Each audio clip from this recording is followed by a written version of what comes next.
and make my mum proud. And then by the age of 17, I was playing football semi-professionally. Wow. And then by the age of 19, I had a huge trial for a team called Portland Timbers in Major League Soccer League. And it's crazy because a lot of people would be like, wow, Calvin, you were living the dream. But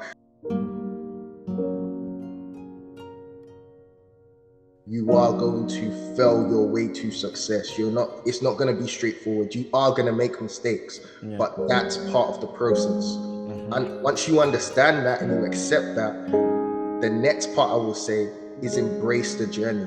If you don't know what you're doing, you're going around experts that know what they're doing.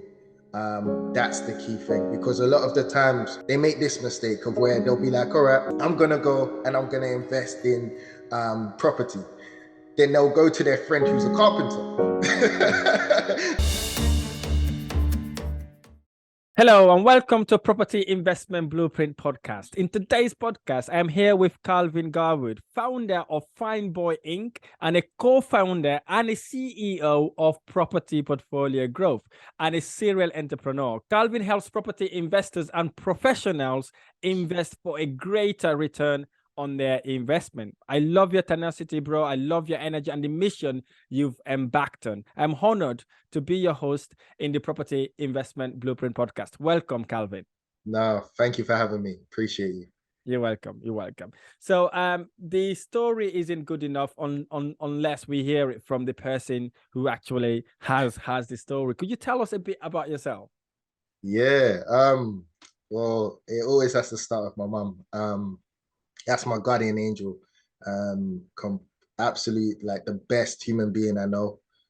Single parent, raised by her. Literally gave me the world. It gave me absolutely everything I can ever wish for and desire. And she was the best mom I can ask for, but I wasn't always the best son she could ask for. And by the age of 16, I was pretty much at a crossroads in my life. And at that point, not, doing the right things, rolling with the right people, and literally almost went jail. Wow. I was at a complete crossroads in my life and almost went jail. And then literally at that point in my life, it was pretty much, make a decision. It's either continue with what I'm doing and you know where that's gonna go, either dead or in jail, or change it completely around. And I said, you know what, this is I want to completely change my life around, and make my mum proud. And then by the age of 17, I was playing football semi-professionally. Wow. And then by the age of 19, I had a huge trial for a team called Portland Timbers in Major League Soccer League. And it's crazy because a lot of people would be like, wow, Calvin, you were living the dream. But what people need to understand is I was actually homesick. So I'm homesick in America. Can't stop thinking about home and everything. Mm-hmm. And that's when my whole entrepreneur journey started, because then I was approached with a whole business opportunity to, like, pretty much start business. And that's when my whole business journey started at the age of 19. Okay. Um, and then from there, it's a bit more funny, because when you're now telling people, hey guys, I want to do, business, people that initially I had to work so hard to believe that I was going to be a footballer, I now believe in, okay, he's doing football. They were like, nah, you can't do business. Like, Calvin, Cal, you didn't go university, you didn't go college, you just about finished secondary school. How are you now going to do business? And I said, listen, I proved you wrong once before and I'll do it again. And I'll be honest with you, Rahim, like, being an entrepreneur was one of the toughest journeys I've ever embarked on in my life. Absolutely. Literally from the age of 19 to 26, I really wasn't really making any money. I'd literally build my business up to lose it, to build it up again, lose it again. You name it, it's happened to me. I've been homeless. I've been so broke that my bank tried to get rid of me.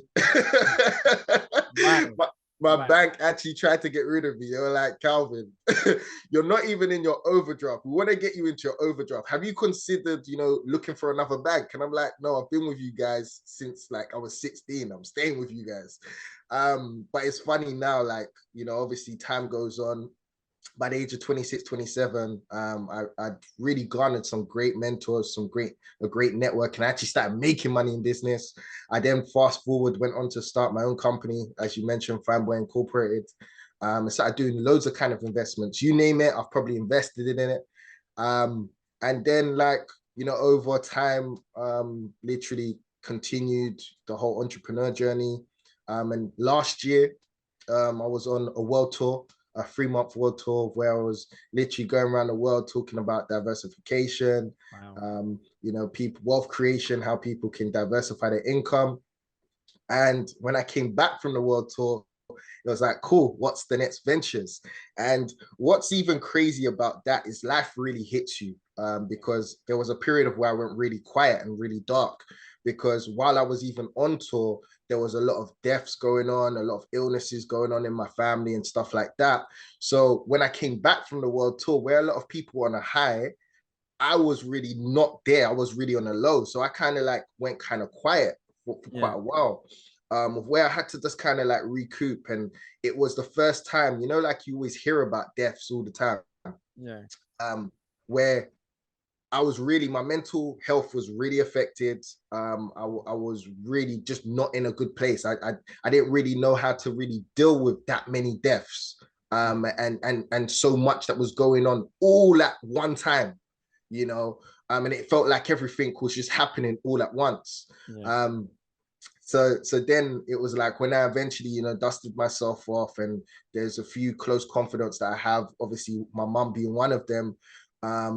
She pretty much, always knows the right things to say to me, even if it's not the right things I want to hear. Yeah, But of she's, course. but she always knows what to say to me. Yeah. And I dusted myself off, and it was like, cool, what is the next ventures? And the next venture was meant to be a more affordable hedge fund. But then essentially, even with that, didn't go straight according to plan, because one of the key figures in it wasn't able to give a level of transparency, so that fell through. So then it was like, okay, cool, everything's going wrong. So do I either stay annoyed and angry and in this dark place, or do I come up with a solution? And obviously being an entrepreneur is all about coming up with a solution. So that's what I chose to do. And then I went on to co-found and become the CEO of Property Portfolio Growth, where it was essentially we came up with an investment fund, where we got some of the some incredible team members, some incredible leaders involved, people that are moguls in real estate, tycoons in real estate, done some incredible things, and literally have an investment fund that invests into real estate. Fantastic. And then what's crazy about it was that it was like, when you're starting saying, your goals, your vision, your aims for the company, the people you start to attract. And then one of my business partners pretty much came to me. He had something happen to him where an investor fell through for his smart city that he's building. And then essentially we did a joint venture. So that's where we're at right now. Fantastic. Wow. That's a very fascinating story. From being in the street doing stuff that you're not proud of to where you are now, looking to build a smart city. So it is an amazing thing. But there's always one thing for me. I think there's always one thing that triggers you to know that what you were doing isn't the right thing. So what was that epiphany moment for you? What was that one thing that tells you, Calvin, this is not the way to do things? I know your mom may have hit you, maybe in conversation or advice and all that sort of thing, but you must have got a trigger point that allow you to actually move from where you were to where you're going right now. So what was that? Yeah, do you know what? That's so funny. That's an incredible question. By the way, Rahim, you're really good at what you do. Thanks. No, it's funny because when I look back, hindsight's a beautiful thing, right? And when I look back, I can see there were so many different little things that were happening, but I was not paying attention to it. Yeah. And it wasn't until when it was bleak, it was dark, of where it pretty much was like, you're going to jail. Like, that's what it looked like. It looked like I'm pretty much going to jail. And I was seeing the effect it had on my mum. My mum's she's never been a part of that life. She's always done the best for me. And when I started to see, you know, that the effects of that it's not just gonna have on myself, but it's gonna have to my mum, you know, and the effects that, you know, overall going to jail, it puts you in a hole of where now it's a whole new hole. And I was like, nah, if I just get one chance, I promise you, I will completely change my life around. I will never, never, ever, ever touch that life again. And I got on my knees and I prayed. And, you know, God answered prayers, boy. That's good then. That is very good. So basically it's you doing stuff that you're not proud of, and then you realize, listen, if you don't stop, you are literally going down. So I think that may be your trigger point, and that's what gets you to where you are. And also, you mentioned about football. So football is very fascinating. I've got investors I work with that do football, that they're playing football. Some of them are doing really, really well in that sort of thing. So are you still playing football, or now you're a full-time entrepreneur? And if not, why did you thought entrepreneurial may be better than you playing football? Yeah, another good question, man. So obviously there's two sides to it. So to answer your thing about football, I loved football. Football was like, you know, like my first love, in that sense. But it's funny because when I look at it, it was my first love for the life it can give me to be able to benefit the people I care about most. Yeah. And with me, everything I ever do, people that are close to me, it's always to have an effect on people I care about. So it could be like just not just my wives, never just my mom, it's my family, it's my friends, it's impacting, you know, have my future family, you know, my families, you know, people that that have been in situations like me affect them. And then when things started to change on that is, I'd go through instances with football where it was up and down, but I was still like football. But then when I entered business, because it wasn't that I entered business and stopped football, I was still playing football semi-professionally. But the more I started to do business, I started to see, oh, wow, I can, these same effects that I can have in football, I can have in business, and arguably even in a bigger way. Because one thing I started to look at is I was starting to think, I see so many people that are footballers, that are in entertainment, that look like me and have my story. But how many people do I see in business that look like me with my story? And I was just like, that's different. And then that's when I'll never forget, I was I was homeless in Kenya. I'm doing a speech. People don't even know I was homeless, but I was homeless in Kenya. I'm doing a speech to these people and I'm speaking to them. And I'm even thinking, where am I gonna stay today? Crazy. But literally, I'm doing this speech, and I remember I'm speaking to about, there was like 200 people, and I was thinking, this is what I want to do. This is like impacting people, not even speaking to people. I don't really like public speaking, but impacting people is what I want to do. I want to have an impact. I want to be able to, people hear my story in business and it changes them, because so many kids, you know, I always say to people, if I was in school and I had another young Calvin come to my school and talk to me and say, hey, you know, you might not want to do sports, you might not want to do school, you might not want to do entertainment, but there's a route for you in business. I kid you not, I would have been an entrepreneur a lot earlier. Wow. Thanks very much for that. That is very, very amazing answer as well. Really, really love that. So now you are in the investment world. I would say mainly property investment world. Now you've got multiple source of income stream, and you are building a star city with your co-founder. What would you say to someone who's just about to start their property investment journey, or let's say their entrepreneurial journey? So if you were to advise them, if they're starting now, what would that be?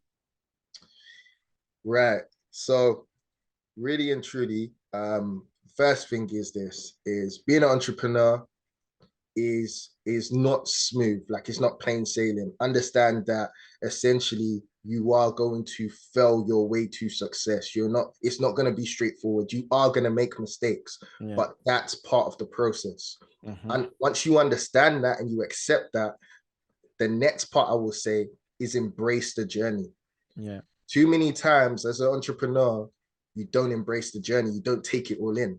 You got to take it all in. I embraced that I was homeless, that there was times I was just eating bread and water. Like, I embrace all of that, because it's without that, I'm not here now. But then another key component I will say, to any entrepreneur, birds of a feather flock together. So understand, if you haven't got the network right now, understand that you need to build that correct network. Get good people around you. It's not just about having everybody, but get good people around you that can help you towards your goals. And not some people are there for a season, a reason, a lifetime. Understand that. And the sooner you get good at doing that, I embrace you. Congratulations. You're going to be very successful. There you go. So literally, you've just hit the nail on the head there. I always tell people that surround yourself with successful people, of people who are doing better than you. That is the only way you could grow and learn and take yourself to the next level. And as the going says, your network is your net worth. If you look at your friends, if you are the smartest one, that's what I tell my investors about it's about time to find a new group. If you're the richest person in your group, it's about time to find a bigger group. So I really, really relate to that, because that's one of the things that helped me grow. I grew up in London myself, South London. I was doing things that I wasn't proud of. But what I've realized was basically I had to segregate myself. I had to move away in order to be able to change my life, because I was in a position where I was in a similar to you as well. Literally, I wasn't doing things that I was really proud of. All I did was to hang around in city center doing crazy stuff. But I was able to kind of move myself away from that sort of situation to where I am now. People hated me for it. I had family members who think I was crazy. But now when I go back to Croydon, everyone like, oh, I want to speak to Rahim. He's doing absolutely amazing. But I had to make that distinctive I have to make that definitive decision, which was the toughest decision I've ever made. But looking back, I think it's the best one I've ever made as well. So I really, really relate to that. If anybody's listening to this, that's one of the best things you could even do before you even start getting mentors or coaches, because no matter how many hours you spend someone coaching or mentoring you, if you're going back to a negative surrounding, negative people, battery drainers, you will struggle to grow. So I really, really relate to that. Thanks for sharing that with us. So how are you been able to kind of scale your business? Because looking at what you've just told us, you literally started from obviously leaving football and starting your investment journey. So how were you able to scale that now into a level that you don't have to actively get involved, and your business is still growing without you? One of the key things, and I got this from Think and Grow Rich, those your listeners should always definitely get that book, but is intelligence, in the sense of, you may not be the smartest person in the room, but true intelligence is, having individuals around you that can give you the answers. And that's one key thing. Is like, when it comes to like scaling and stuff like that, even if you see like my board, they're all wealthier than me, all older than me, much more experienced than me, but they have all key components of parts that maybe are not my strengths. So when it comes to like scaling, what I always do is I make sure I form a team that can, that specialize in special expertise in getting me to where I want to be. Yeah. Brilliant. I like that. Definitely. It's all about, as you said, if you're not the smartest person, at least try to get the smartest people around you. That then reminds me of what Bill Gates said, because they're asking why you didn't finish your university, but you are where you are. They ask you what of the core skills you have. He said what he did basically, he wasn't the smartest kid at school, but what he did make sure was to employ or work with the smartest people around him, so they guide him and protect him and get him to where he wanted to go. So I like that. So looking then at Black and ethnic minorities who are saying, or property is not for them, property is for white, or property is for the rich people? What advice do you have for people that are saying that? Oh man, snap out of it. Okay, good. Snap out of it. It's simple as this: is when it comes to like wealth creation and stuff like that. The funny thing is there's this connotation of like black people, they haven't got money. But when it comes to like spending, black people spend the most. Like you go and see how much black people contribute to each economy. It's crazy.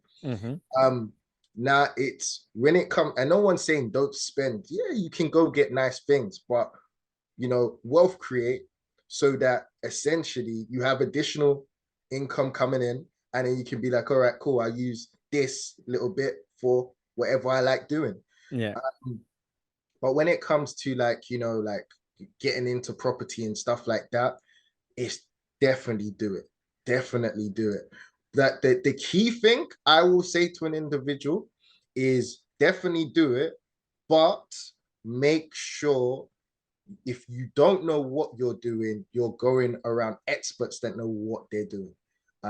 That's the key thing, because a lot of the times, what people make, they make this mistake of where they'll be like, all right, I'm gonna go and I'm gonna invest in property. Then they'll go to their friend who's a carpenter. They'll go to their friend who's a carpenter. Yeah, but my friend, he has a couple properties. Yeah. And they'll go, but he doesn't know what he's doing. He's just literally, figuring it out. And then they say, all right, cool. Let me go in, and they try and copy that person. He's not an expert. So he's not going to be able to give you a level of expertise to scale it. Whereas when you now go and you go to an expert, the game changes. The game changes. And then all of a sudden, you now become that person that's like, yeah, get into property, get into it. But definitely, it's definitely something that people should all look at. Yeah, definitely. Fantastic. I like that question. So I know you are both sides of the angle. You do properties, you've got your own property portfolio, and you also raise funds to do massive developments. Okay. So what does a property person that doesn't kind of raise funds know compared to you who's been on both sides of the angle? So what sort of skill do you think someone that is looking to raise funds needs to have that a property investor himself that doesn't know? Okay, cool. Yeah, again, great question. It's all about team.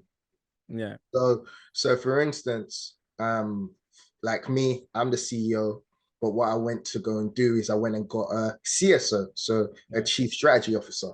I've got a COO who he helps me to think outside of the box.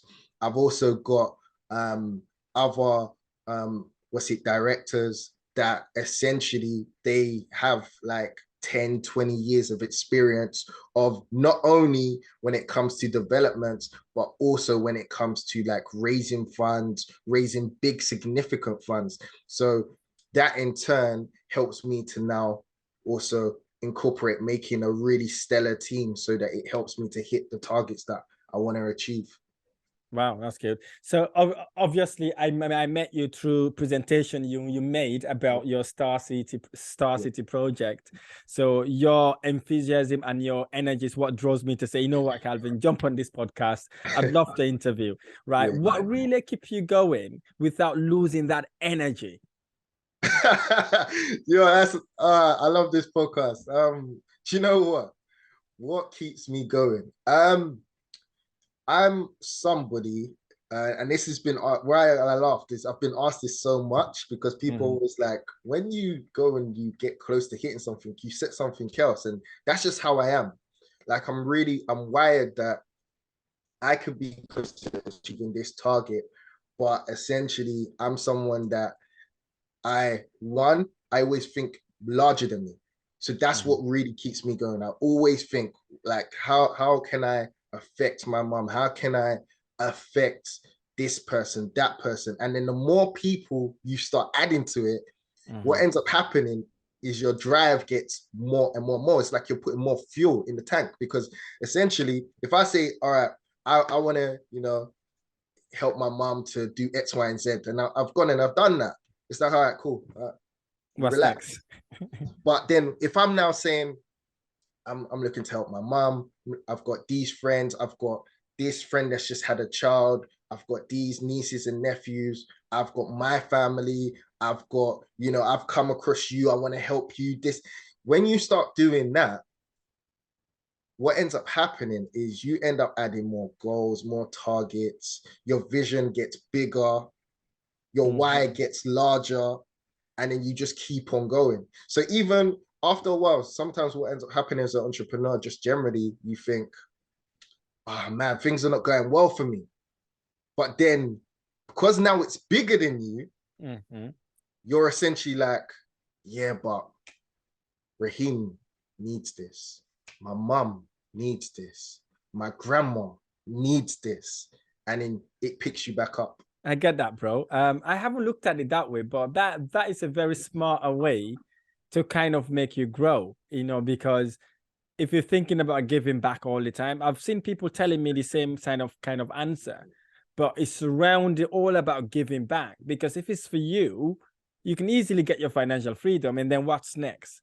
But if it's all about giving back, trying to make a society better or your community better, that is a feel and a driving force that literally allows you to extract your superpowers and do whatever you like to do. So I like that. I would literally add that on to one of the reasons why I'm doing what I'm doing now. So super happy about that.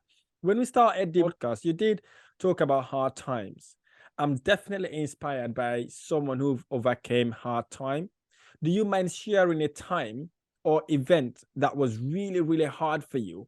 And how were you able to overcome that difficulty? Yeah, I'll talk about like more recent. I'll talk about even more recent. So last year, there was a lot of deaths, even all the way up until even more recently. One of my grandmas literally passed away just before Christmas, no, just before New Year's. And then I've got another grandma who literally her health is toiling around. And death is such a crazy thing. Like it's such a crazy thing. Like it's when you're young, you kind of take it for granted because you're not really out. There's a point in life where sometimes you're lucky you don't go through that many funerals. Me, I wasn't going to many funerals. And then you get older and then it's something of where, it starts happening. And the thing is death is one thing, but then when certain other things are not going well, like where you have instances with relationships, business, all kinds of things, and it's all kind of culminating and happening all at once, it gets to a point of where it puts you in like a really bad place. But that's where it's so key to having good people around you. That you can talk to and kind of confide in. I went to a point of where I wasn't really talking to that many people, and I really isolated myself. Like I isolated myself. I was in pretty much a really bad place, probably the worst place I've been in. Where I can honestly say, I at that point I understood why people, sometimes they go to, not myself, didn't do it, but people go to like drugs and alcohol to numb themselves, because it was really dark.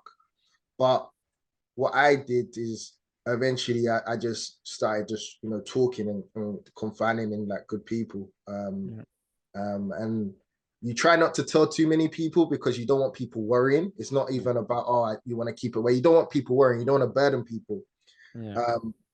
But then when I was having them conversations, it really helped, and there was some good people that really helped me through it. Wow, thanks for sharing that with us, bro. Really appreciate it. I'm just going to draw your attention a little bit again about in terms of fundraising. I know you're looking to raise nearly $1 billion in your Star City project. So looking back then for someone 50 million. 50 million, sorry, 50 million. So you're looking to raise 50 million. Yeah. So looking back then, if someone is looking to, maybe someone had a smaller project, okay? Maybe they've got maybe a house they want to convert into maybe a HMO or things like that. So what are the key things do you reckon they need to look at in order to be able to attract investors to help them invest in their project? Okay, cool. Great question. So a lot of the time, like you mean in terms of for an investor to attract investors, right? Yeah, a property investor who's got a property, who's Okay. looking for funds to either renovate it, buy it and renovate it, basically, or maybe they bought it now. They are looking for funds to do the renovation works. Okay, cool. So or development works, so to speak. yeah. So I just get a full hold on it. You mean for the investor to have investors come to them, or for them to attract investors to come to them? For them to attract investors to come to Okay, them cool, to cool, cool. work on their project, Yeah. to help So, them with the funds to develop the okay, property. okay, perfect. So in terms of that, it's a lot of the times what people will want to do is do due diligence, right? Yeah. So really and truly, if you haven't got the expertise, you want to make sure your team does. You want to have a sound team because people are going to do their due diligence. And even if you might cross the T's and everything, you'll make it a lot more easier for yourself if you have a credible team that people are able to research it and be like, all right, cool, I've done my due diligence, everything crosses off, and the people you're working with, they can execute it. Because otherwise, you might not have the expertise, but you've done your research, this is your first project, you want someone to invest. You make it a little bit harder for yourself. It's not impossible because I'm the type of investor that if it crosses the T's, my due diligence team have looked at it, I'll invest. But the key thing is what you want to do is have a team, and if you aren't able to have a team that is credible and gives you that A-OK, then make sure essentially you've done all your due diligence, that everything crosses. Because what people are going to do, especially when it comes to property, people are going to research it. People are going to, they want to see documentation. It's not just all right, cool, I've seen this, it looks great, I'm going to hand you over this sum of money. No, people are going to want to, give it to their legal team, check it all over, it all over themselves. And literally, if as long as all of those things are okay, then more so you'll be able to attract the right person. It might not be straightforward and easy, but as long as you've done all your homework, you will be able to get it. Thank you. Thanks for that. Last main question, and then we can go to a quick, fun, quick fire round question. Okay. In the property investment world or in the business world, social media or society, I see first world problem of overwhelm. So many social media channels, like everything is getting thrown at you. You see people buying cars, expensive houses, living lavish life, buying houses left, right, and center. How do you deal with overwhelmed? Because you've managed so many things. There's so many things going in your world right now. How can people really get rid of overwhelm and stay focused? So this is the funny thing is I got social media 2020, and like just to start, like, so the end of 2019 really only started in 2020. So I've not been on it long. And I don't use it like a usual person. Like a usual person, they'll use it.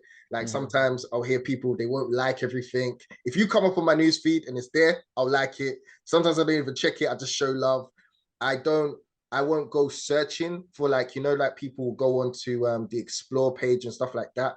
I don't really use it for that. I use it literally for like networking purposes of where essentially like how we're talking right now. Exactly.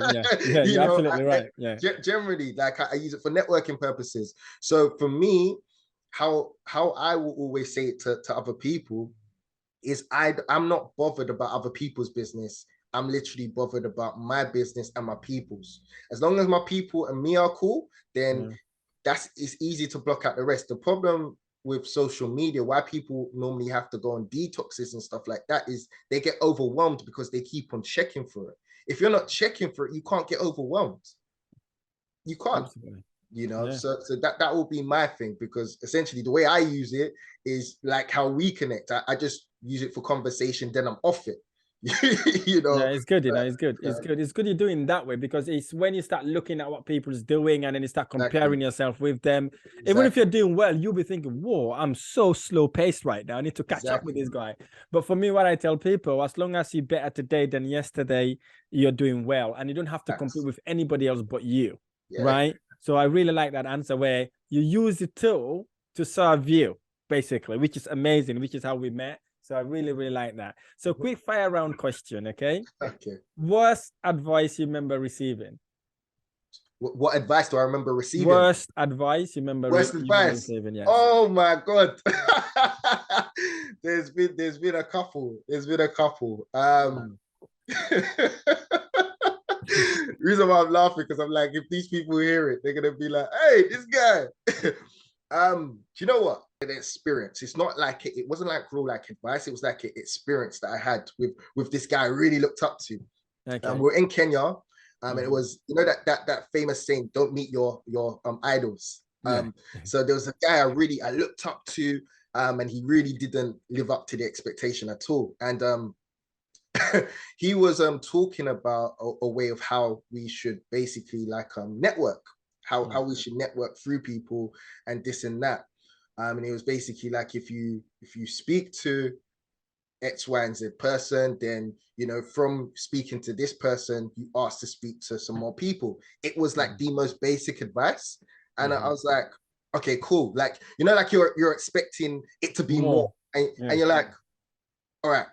Yeah, and he stopped and he was like, yeah, so once you speak into these people, you speak to a couple more, you ask to speak to a couple more of their people and a couple more. And you're like, okay, all right. And you wait.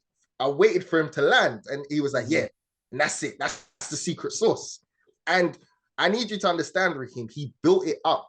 He told us for like a week between me and my business partners, told us for like a week, wait till we have this meeting. It's going to blow your mind.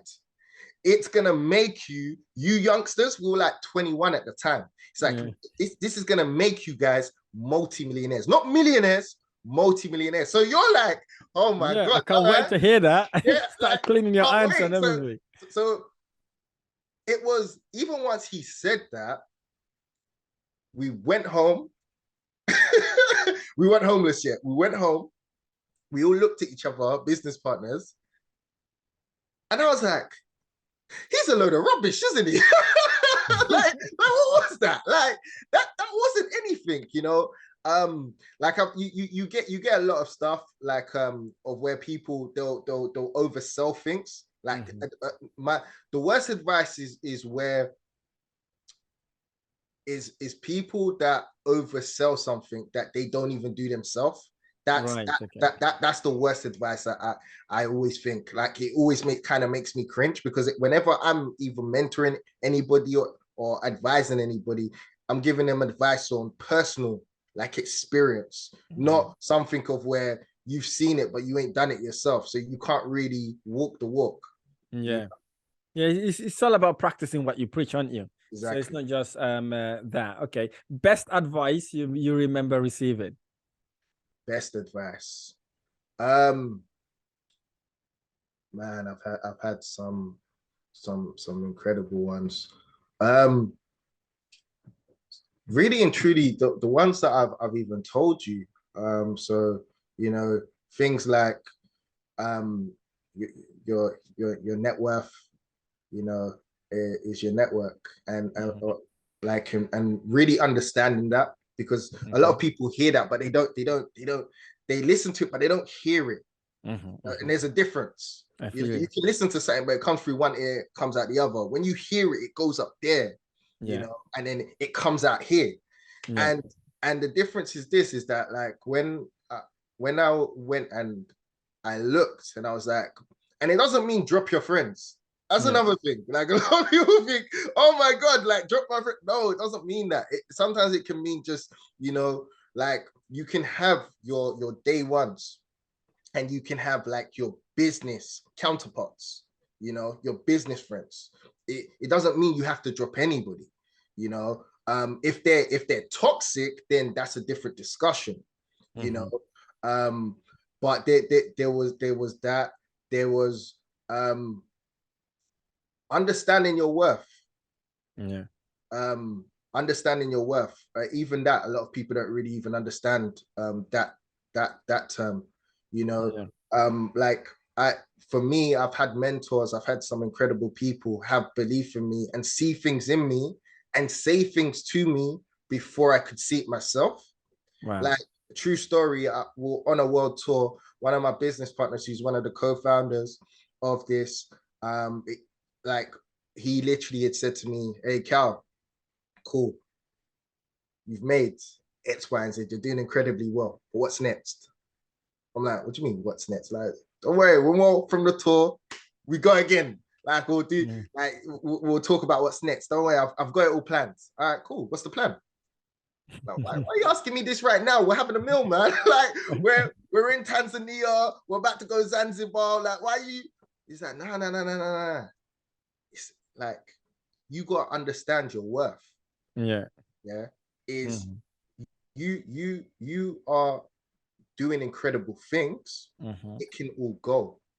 Understanding your worth is understanding you got to have the vision to see things way before it even transpires. You got to understand your worth of, if you're saying you're gonna be a billionaire, you got to have the vision of it. And he would say things to me like that, like, of, you know, what's next. And from that's where, if you see like my book, my vision book of like pretty much all the things that I've got that have transpired since that talk, it's incredible, you know. And it's all to do with understanding my worth, because I was like, yeah, it's true, like, I'm gonna be a billionaire. If I'm gonna be a billionaire, I've got to have the vision and the businesses and the investments behind it. So I had to start planning that out. I had to start writing it all out. I had to start envisioning it and planning it. So yeah. And also having the attributes of a billionaire. So that would also help as well. So I like that. I like that, bro. So who is your favorite sports star? My favorite sports star. You know, it's changed over time. It first ever one was Andy Cole. Loved Andy Cole. He was, that he even met my mum, and that made me like him even more. And then it was Rio Ferdinand, but I still followed Andy Cole the way. But like right now, the guy I root for is LeBron James. Well, he's doing amazing. I think he just had a record breaking recently, no? Yeah. He's amazing. Yeah. He's someone else. I'm telling you that now. Before LeBron, it was Kobe. Yeah.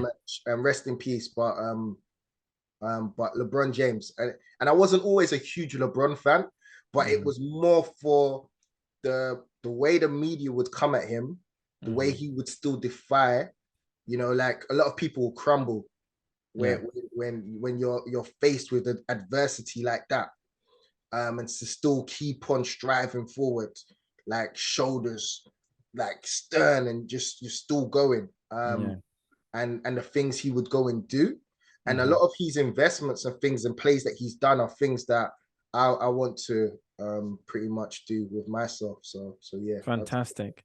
Looking back at your 18-year self, what would you have done differently? Summarize it, because I don't have the whole day. Summarize it. My 18-year-old self, I was an idiot. I was an idiot. To my 18-year-old self, I would definitely say, like, grow up, and more importantly, you know, get to business, because my 18-year-old self was really immature in a lot of ways. Immature with like women, immature with like where I was positioned wise, football wise, and immature with money, like really immature. And a lot of people stay that immature. That's the sad thing. But I had this mind of like, I'm in my mom's house, I'm making money, but I'm in my mom's house. And it was never to go and get a property. It was, okay, cool, let me go get a car. And I'll never forget one of my friends who's doing really well. He went and he sold his car to get a house. And I'm like, but you're in your mom's house. Why are you getting a house? That was my mindset. That was my mindset. I was like, why you getting a house? Like, you're in your mom's house. Like, why are you selling your car? That dude. And that's the thing. He was way more mature. You know, I had to do a lot of growing up. It wasn't until I started my entrepreneur journey, like the maturity wise of everything really fastened. Wow, brilliant. I like that. So what was your inspiration growing up? My inspiration was my mom. Brilliant. Yeah, that she was, oh man, she's incredible because she's not only a single parent, she she she was a foster carer. She fostered from when I was 4 all the way up to when I was 26. Wow, bless her. She's had like what about 200 kids. Wow. In that period. She would have an open house. So in a sense of where she made it so that my friends can feel warm to come. But she wasn't just somebody that like, she would do things of where like, let's say my friends have come round, she'll call their parents to let them know they're here. And then she wouldn't just let them roam the streets because she wouldn't want me to roam the streets. So she'll treat them like they're her children. She'll drop them home. Bless her.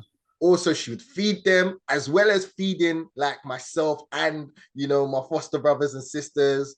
Like she was different, and she had a mentoring agency. There was one time when she was doing like 3 jobs at once. Wow. Bless her. Different. Bless her. Your biggest regret. Biggest regret. My biggest regret, it always will be the heartache I gave my mum in my teen years. That will always be my biggest, because my you can say whatever you want about my mum. Like she is a tough nut. She has a huge heart. She has a huge heart. I don't tell her enough, to be honest. I really don't. But she like I tell everybody else, but I don't tell her enough. But it will be that will be. She always tells me now how proud she is of me and stuff like that. If there was something, it'd be that. But at the same time, without that mistake, there's that flip of the coin of, would I still be the same person I am today? Yeah, that's the other side of life. You're right. Is there something you believe that lots of people disagree with you? The only thing that I will really say that I normally believe, and not that people always disagree with me, I don't feel people agree with it enough, or is the belief to achieve whatever the heck you want to. I don't think people believe that enough. I really don't. Like whenever I look at my life, like, and I look at all the things that have transpired, I've never had things easy. Sometimes I'm like, God, why? Why can't I just be talented at something and just be like the best at it, and then, you know, continue from there? I've always had to like grind and become good. Like even to be speaking to you like this is from years of experience. I'm an introvert. People that, by the way, people never believe this. I'm an introvert. If you know me, I'm like the shyest guy ever. You would probably think I'm rude. Really? Because you'd think I'm rude because I'm really shy, and I'm just assessing things. And you know, if we catch a vibe, like you talk to me, I'll always talk back to you. I'll be polite, but I'm very introverted. I'm a lot more, because I'm grown up and stuff like that. I'm a lot better at it. But even this is uncomfortable for me. You know, I've just got used to feeling comfortable in uncomfortable situations for me. But my main thing is, people need to really start believing more in themselves, that they can achieve whatever the heck they want to. It's not going to be easy all the time. It wasn't for me. It never is. But it's always so worth it when you go on that journey anyway. Absolutely. What is the best book you've ever read or listened to?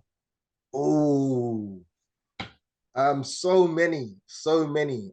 One that I keep on listening to right now, I'm reading is Atomic Habits. But the best, where I always feel like Think and Grow Rich is where it started, but and Rich Dad Poor Dad is also incredible. But the one that hit me the most, Outwitting the Devil by Napoleon Hill. That Wow. one, that spun me. Like Okay. I Good to was know. never the same again after studying that book. I don't read books, I study them. That's good. That's good. I like that. Is there something you used to strongly believe and you recently changed your mind on? Mm, no, no, no, no, no, Right. no. Okay. Is there something in the world you fundamentally think is wrong and you'd like to change? Um, yeah, and I'm in the process. It's the whole the thing that I struggle to terms with is, all right, cool. We have the whole rich and the whole poor. That's whatever it is. Where it is capitalism, cool. Yeah. But the people not being able to eat, that I can't really fathom because I've been there. Yeah. I've been there. So that's one thing. Like people should always at least be able to eat and have some sort of shelter. Yeah. That's something. So there's a foundation I'm looking to do for that. Bless you, bro. I like that. You just made me remember. I've established a business last year. This lay business is kind of relate to that. It's a social entrepreneur business where we created a platform that Yeah. would allow people who can afford to pay for holidays, right, to swap Okay. their houses for holidays without paying the cost of accommodation. Okay. And they don't pay any subscription fees, no contract. Mm. They only pay a tiny fee for when they have a successful swap. And what we Mm. do back of that basically is to donate 5 to 10% of that profit to Mm. help build houses for the homeless in underdeveloped countries. Mm. Because what triggers me to do that is when I went to Africa, so I'm originally from Africa, West Africa. When I arrived in the airport, walked out of the airport, you would literally see people without having anything on, Mm. walking around the road, walking right in the street without having slippers or no houses. Mm. And then I realized, what can I do to kind of help? So I had this business idea. It took me about 2 years to kind of get the website going and all that sort of thing. So we are in the marketing stage now. And that's one of the things that really triggered it. So the plan is, out of that 5 to 10% that we'll be donating, is to build self-sustainable houses Mm. for these sort of people. So Okay. it would be self-sustainable. They would work within the facilities, so they can help look after the properties as well. So I can really relate to you saying that, because Mm. it is literally horrendous. And I went to India. I saw the same thing. I'm looking at the UK as well. There's lots of people here. Literally, Mm. 80% of the population cannot go on holiday because of the cost of accommodation, Mhm. right?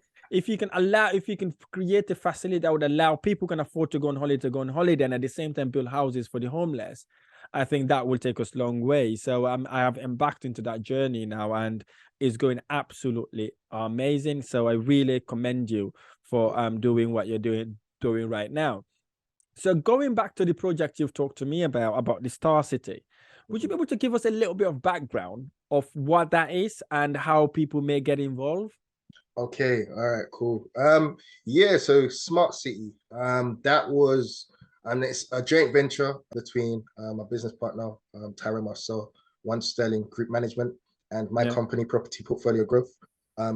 We essentially raise the funds, so all investors come through us, and then essentially One Sterling Group Management do the management side and all of the whole master plan, all of that stuff. So yeah, no, it really came about by one of my business partner, Tyrone. He pretty much seen on what I was doing with property portfolio growth, and then his investor was it kind of didn't come through. So he was like, you know what? Like he always told me, I love what you're doing.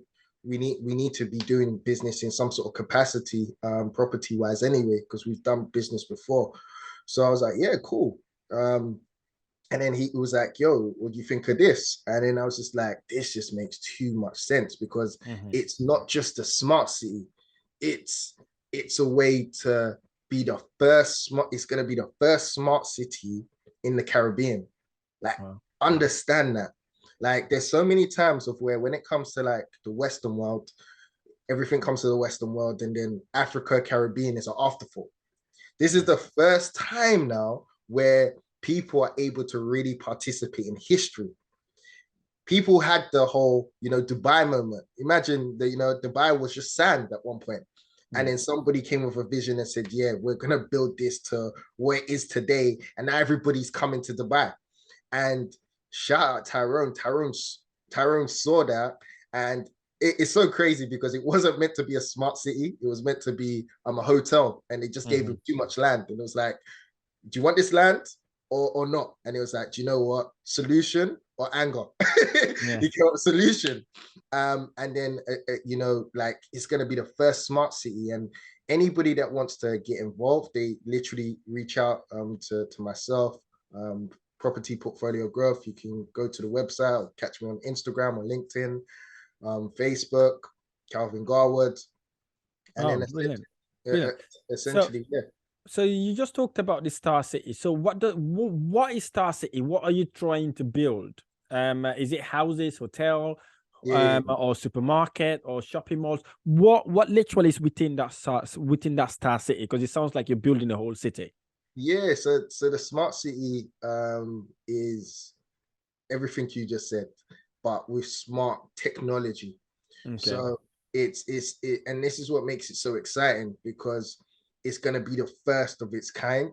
And then on top of that, it also now, it's in Curacao, which is part of the Dutch kingdom. So, but it's literally, that technology will be given to the government. So now the government now have technology to even enhance the overall population as well.